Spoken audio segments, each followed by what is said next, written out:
Pertama-tama saya mau mengucapkan selamat kepada Pak Yahya dan Bu Vera. BCA sudah mencetak laba di semester pertama ini 24 triliun lebih. Ya. Selama 23 tahun BCA labanya terus bertumbuh, meningkat, ya luar biasa sekali. Bahkan tadi Pak Yahya mengatakan laba itu meningkat tanpa menaikkan suku bunga pinjaman. Itu yang luar biasa lagi ya. Labanya bisa meningkat 34% tanpa menaikkan suku bunga pinjaman. Ya. Memang BCA itu adalah bank yang paling dihargai di Bursa Efek Indonesia karena punya nilai yang paling dihargai, paling tinggi, yaitu lebih kurang 1.142 triliun. Ya. Jadi dari semua perusahaan yang listed di Bursa Efek Indonesia, harganya yang termahal atau yang paling dihargai di Bursa Efek Indonesia adalah BCA karena harganya pada saat ini mencapai 1.142 triliun. Ya. Tapi BCA itu selama 23 tahun ini terus bertumbuh, ya, sudah membuat para pemegang sahamnya di Indonesia maupun di mancanegara sudah mendapatkan keuntungan. Apalagi tadi Pak Yaya mengatakan mereka adalah long term, berarti mendapatkan keuntungan yang luar biasa sekali ya. Kalau kita lihat sejak IPO 1.400 dan sudah split menjadi 40, kira-kira 360.000 pada saat ini, yaitu ada capital gain sebesar 26.000% ya. Jadi BCA ini adalah wonderful company ya, wonderful company. Orang-orang yang pegang saham BCA adalah orang-orang yang beruntung, apalagi yang long term ya. Pasti mendapatkan cuan yang besar sekali ya. Kira-kira gitu, Pak. Oke, ini saya tadi sambil baca aja sih, banyak yang nanya, oh BCA bagus sih, tapi harganya udah mahal gitu. Mungkin ada saran nggak Pak, buat teman-teman yang kayak pengen cari company yang kayak BCA, terus tapi pengen beli, tapi harganya mahal gitu. Mungkin apa sih Pak yang biasa dilakukan kalau misalnya lihat harga company udah mahal, tapi sebenarnya bagus terus Pak? Ya.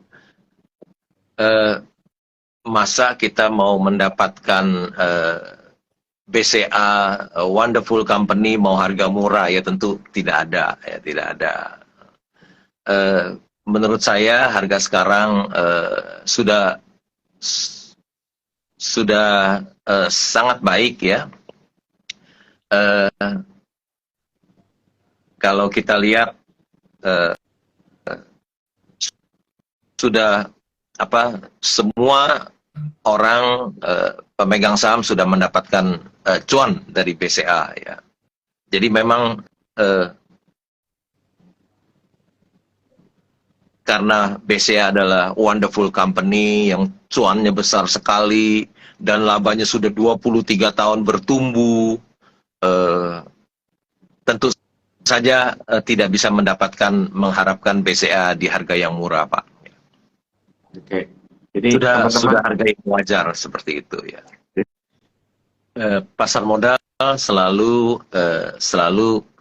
berprospek ya, tidak pernah tidak berprospek. Kalau tidak berprospek, semua investor akan keluar dari Bursa Efek Indonesia, tentu selalu berprospek ya.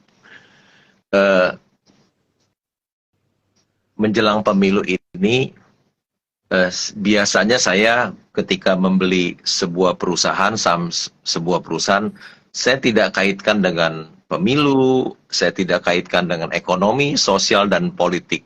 Jadi saya betul-betul melihat kinerja perusahaan itu.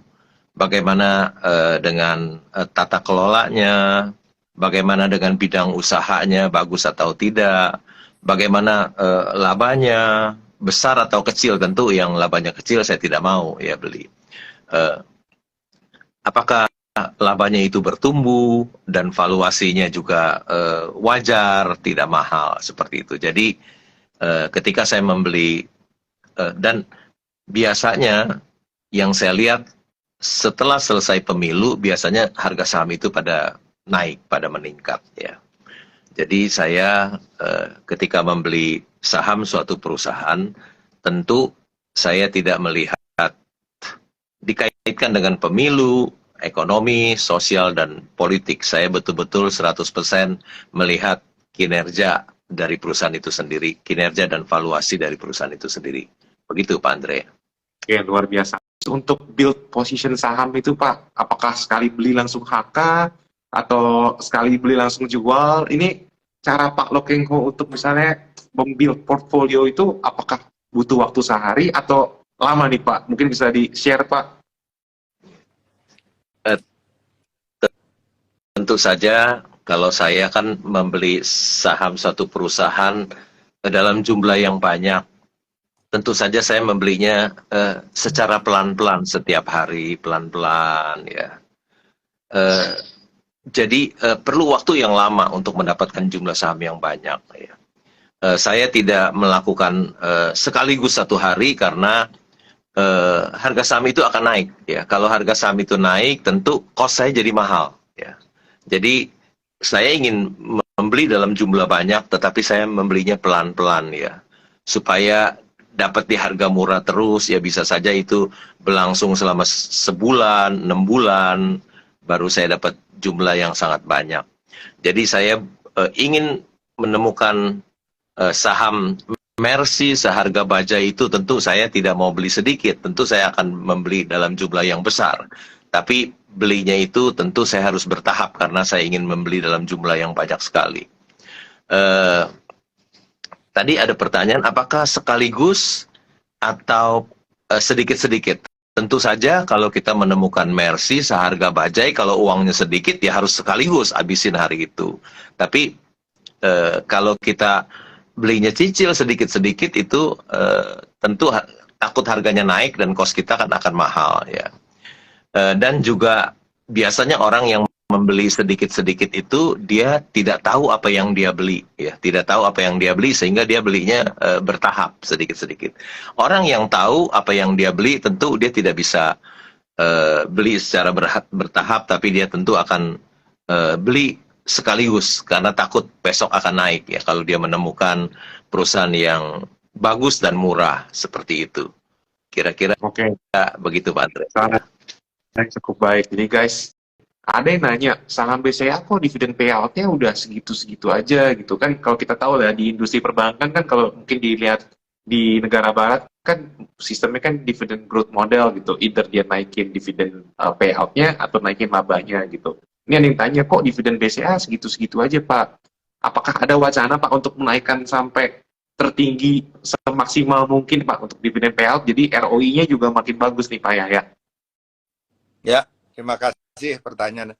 Saya kira kalau dilihat track record daripada dividen payout BCA itu selalu juga trennya sama seperti profitability kita, Pak. Dulu seingat saya masih di bawah 50% dividen payout. Terakhir kalau tidak salah 62%, Bu Vera ya. Yeah. Bahwa ke depan kalau kita punya CAR makin kuat ya, itu makin besar kemungkinan untuk kita bisa tingkatkan dividen payout-nya. Ya, tetapi seperti gaya BCA, kalau gaya BCA kan selalu slowly but sure gitu ya. Jadi nggak mau kaget-kagetan tahun ini bisa 89%, tahun depan turun 65 gitu. Kita nggak mau ya sesuatu yang tidak konsisten ya.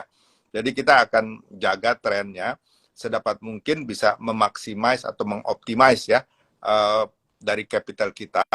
Dan kita yakin percaya, terutama ya negara-negara di perbankan juga harus mempunyai kekuatan kapital. Kalau kita terlalu besar juga, dividen payout bisa diberikan catatan juga dari OJK gitu ya. Kenapa terlalu besar gitu kan? Jadi kita rasanya dengan kenaikan yang konsisten sudah mencapai 62% dan kemungkinan ke depan tetap kita bisa tingkatkan ya. Jadi sesuai dengan kenaikan saham BCA juga saya pikir ya.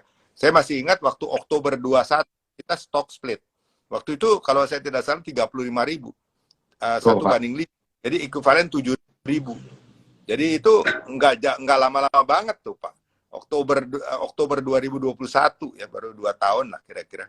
Nah, itu sekarang udah sekitar 9.000 ya, dari 7.000 9.000 berapa persen tuh? Ya lumayan kan. Jadi ya jangan hanya melihat dari segi dividen. Ya dividen pasti kita tingkatkan, dan sesekali mau menikmati capital gain silahkan aja, kan biasa orang punya portfolio 100 ya 10-nya dia nikmati dulu capital gain. Siapa tahu ada koreksi harga dia beli lagi gitu kan. Tapi kalau ketinggalan kereta ya risiko, masih ada 90% kan yang disimpan. Jadi ya teorinya ya begitulah. Saya pikir Pak Lo juga tadi kan udah menyampaikan, kalau mau beli juga sedikit-sedikit, kecuali memang modal segitu-gitunya ya beli pada saat lagi harga bagus boleh dibeli gitu. Jadi saya pikir itu Pak Andre. Thank you. Bagi saya pribadi, sektor perbankan itu adalah sektor yang terbaik buat saya ya. Karena kalau kita lihat laba dari bank-bank di Indonesia maupun di luar negeri itu semuanya besar-besar, ya semuanya besar-besar. Tidak bisa perusahaan yang lain itu bisa menandingi, bisa lebih besar dari labanya perbankan, bank-bank. Seperti BCA atau Bank Mandiri, BRI, atau bank-bank swasta yang asetnya 20, 30, 200 sampai 300 triliun itu labanya besar semua ya.